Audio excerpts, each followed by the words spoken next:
Okay, what we found is when we shipped out some PIUSI kits recently that the switch cap had not been installed on them. When you pull the switch kit out of the box, you'll get these parts and you'll get an inline fuse.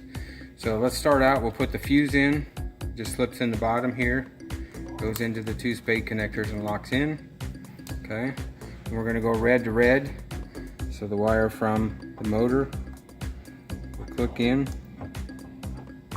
They are positional, so okay, we got that one in. I'm going to push it down in the cap out of my way. And the easiest way I found to put this one on was to kind of start it and then take my needle nose pliers and just make sure it's on all the way. Okay, once that's done, rotate it around, make sure there's no wires in there, and use the 4 screws that came with it, the little screws in here to attach it to the back. Tighten those up, you should be good to go.